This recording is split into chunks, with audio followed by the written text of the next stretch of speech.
Bueno, continuamos esta noche en Minuto 1 con un programa más acortado por el discurso de la presidenta en la cena de camaradería de las Fuerzas Armadas. Hemos estado tratando los temas de actualidad, no queríamos tampoco dejar de tratar hoy una marcha que se realizó frente al Palacio de Tribunales por el juez Cabral. Recordemos que el viernes de la semana pasada hubo ya un fallo de la justicia en contra del juez Cabral, que pide la reposición en una Cámara donde era subrogante, y hay un juez ya que ha hecho un fallo en contra. Está el senador Pablo González del Frente para la Victoria, está el fiscal Jorge Aguat y está también el legislador del Frente para la Victoria, de PRO, Héctor Huichi.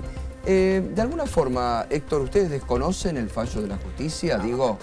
No se puede desconocer el fallo. Lo que hay que aclarar es que este es un fallo sobre una medida cautelar, lo que había pedido de su urgente reposición en el cargo, no falló sobre el fondo de la cuestión, rechazó la cautelar está apelada, es decir, ahora la Cámara va a revisar, podrá confirmar o revocar y eventualmente podrá llegar el caso también a la Suprema Corte de Justicia. El juez de primera instancia seguirá estudiando el amparo y eventualmente podrá en su sentencia adoptar el mismo criterio que adoptó con la cautelar, rechazando la pretensión del doctor Cabral, o revertir esa decisión y hacer lugar a la pretensión de fondo de él. Senador, bueno, los que hoy marcharon dicen que es un nuevo intento del gobierno de avanzar contra la justicia.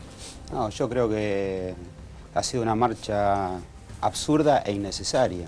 Lo que hicimos nosotros en el Congreso fue aprobar una ley, que es la ley 27145, en el Consejo de la Magistratura después aprobamos lo que la misma ley señala, que es el término de subrogancias. Cabral, la gente tiene que saber que Cabral está subrogando del año 2011, de agosto de 2011, es un juez de un tribunal ordinario, está subrogando en una Cámara de Casación Federal, sin sorteo, digamos, y se sancionó la norma, se terminó con ese régimen de subrogancia y él, como cree que va a estar para siempre, ha presentado un amparo sosteniendo que debe removérselo mediante juicio político.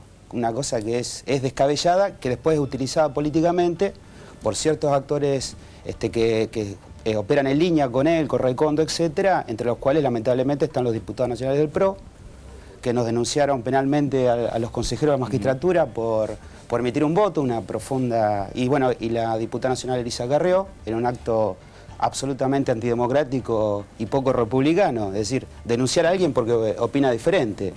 Así que estamos en esta situación donde afortunadamente la Corte fue poniendo las cosas en su lugar, rebotando el pedido de superintendencia del fiscal Ple, lo mismo que el juez Furneri, que ya rechazó la cautelar. Así que yo pensé que la marcha no se iba a hacer.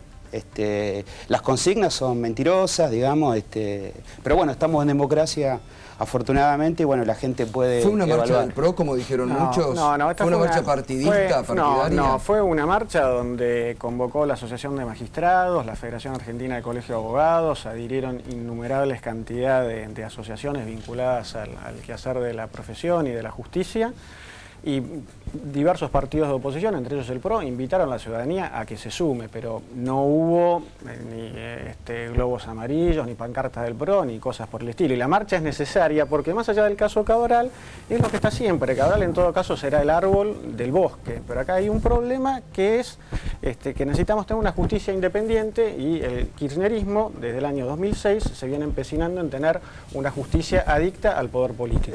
Huichi, ¿usted qué opina del discurso que dio el titular de la Asociación de Magistrados? ¿No le pareció demasiado político ese discurso para tratarse justamente a ver, evidentemente, siendo que es un poder del Estado, todo esto es actividad política en el sentido más amplio del término. No es un discurso partidista, si a eso apuntamos con política, y me parece que puntualizó diversos hitos que marcan esto que yo decía, que es el conflicto entre una justicia independiente y el Frente para la Victoria, que, como muchos de sus funcionarios tienen problemas con la ley, necesita tener jueces adictos.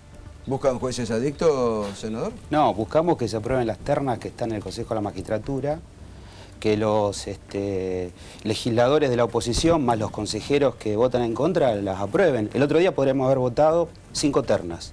Y el mismo Cabral no votó la terna de aquellos los que lo deben suplantar, que concursaron como no concursó él. A mí me parece que esta marcha fue claramente política.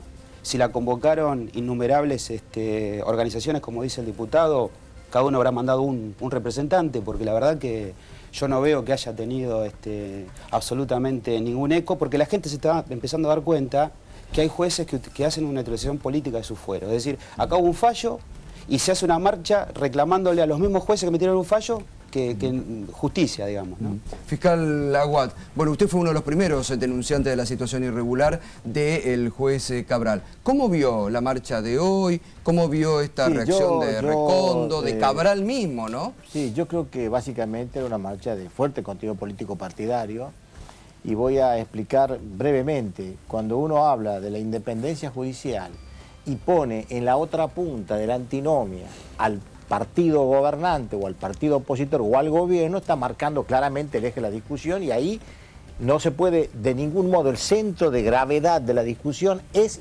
y por naturaleza termina siendo político partidario. Porque el concepto de independencia judicial, yo lo he dicho muchas veces, nunca estuvo en crisis. Esto es falso, absolutamente falso. Opera como un ropaje a partir del cual blinda el discurso, porque lo que hace, es muy difícil decir que nadie quiera la independencia judicial.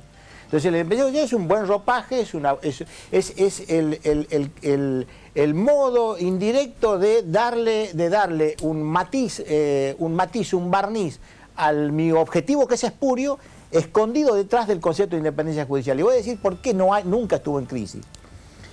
La independencia judicial básicamente está pensada desde, lo plantea así, digamos, el grupo de la Corporación Judicial, como una cuestión vinculada a la división de poderes, pero no se trata ni se profundiza el concepto de independencia judicial de todos los otros factores que inciden en la propia decisión jurisdiccional y en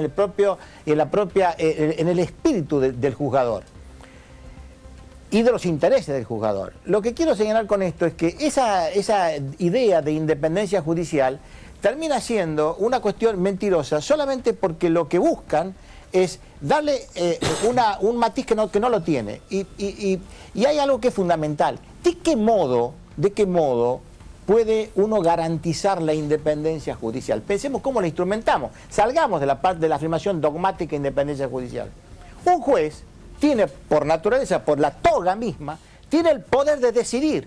Ese es el momento en donde opera la independencia judicial. De hecho, todos los reclamos que se vienen haciendo, hasta ahora ninguno de esos reclamos, en ningún momento la independencia judicial estuvo en crisis, y todos los enfrentamientos los ganaron.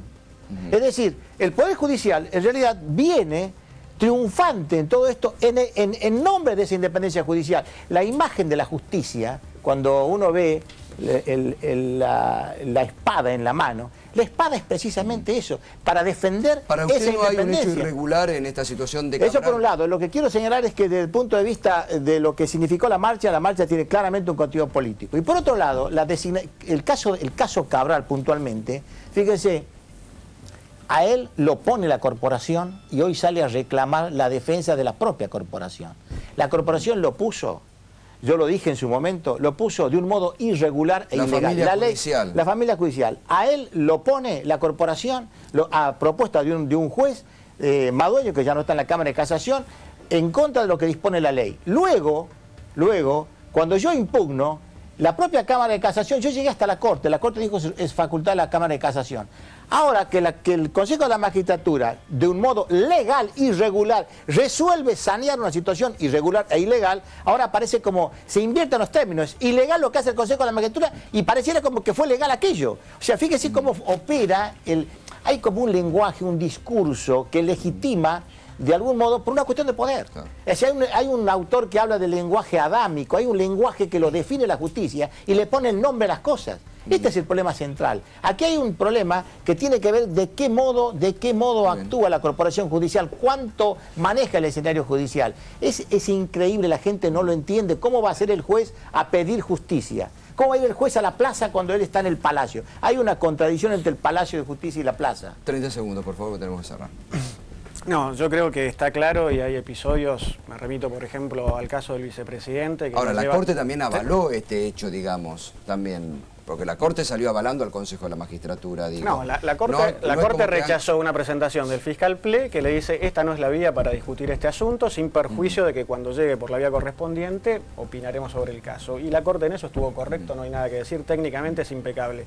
Yo lo que quiero decir, y para dar un solo ejemplo, el caso de Vudú, que para tratar de darle protección a este señor acusado prácticamente de negociaciones incompatibles y varios delitos, se llevaron puesto al que era procurador general de la Nación, al doctor Esteban Rigui. Así que no vengan acá a pontificar con la independencia, porque la independencia se ha sostenido gracias al valor y al coraje de muchos jueces, como Fait, como Cabral, como Recondo, que han sabido resistir las presiones del Poder Ejecutivo. No tiene que haber presiones del Poder Ejecutivo. Bueno, les agradezco, ¿El Consejo de la Magistratura va a seguir, se siente avalado por la decisión de la Corte, senador? Sí, por supuesto. Vamos a seguir haciendo lo que dice la ley y queremos independencia del Poder Judicial. El martes de la semana pasada, en 3 horas, Cablevisión, del Grupo Clarín, consiguió revocar una medida en virtud de la cual nosotros estábamos citando a los responsables de la Comisión de Lavado de Dinero. Ahí nadie dijo nada, el PRO no hizo ninguna denuncia, digamos, no pontificaron a nadie, no agarraron ninguna bandera argentina para caminar, etc. Entonces queremos que los fiscales trabajen. Marijuán, en vez de ir a agarrar la bandera argentina enfrente del que se vaya a trabajar y que le pregunte a Citibank por qué lo denunciaron por 20.000 millones de dólares y nadie citó a nadie. Así que, por supuesto, queremos justicia independiente de las corporaciones. Bueno, muy bien. quiero 30 segundos. Un segundo. Lo único que quiero decir es lo siguiente. Sí. Es curioso. Decidieron ir a la justicia por un lado, se decidió apelar a la justicia, recurrir a la justicia y por otro lado se va a la plaza, ¿no? Es decir, ahí hay una cuestión que no se entiende. Si creo en las instituciones, si tengo confianza en la justicia, debo esperar los fallos y no hacer una manifestación popular. Que no hay derecho a peticionar, a reunirse. El derecho a peticionar está claro, pero el problema está en que la confusión. Molesta que se no se puede reclamar justicia por afuera de los propios expedientes. Esto es lo curioso. La gente no lo entiende. La gente no lo entiende. La gente que estaba ahí estaba expresándose porque quiere un poder judicial. Estamos de acuerdo. Yo no estoy en contra de la manifestación, estoy en contra de las consignas. Sería bueno que hubiera venido. Muchas gracias. Última pausa, y ya cerramos con el banderazo hoy en Ciencias Económicas.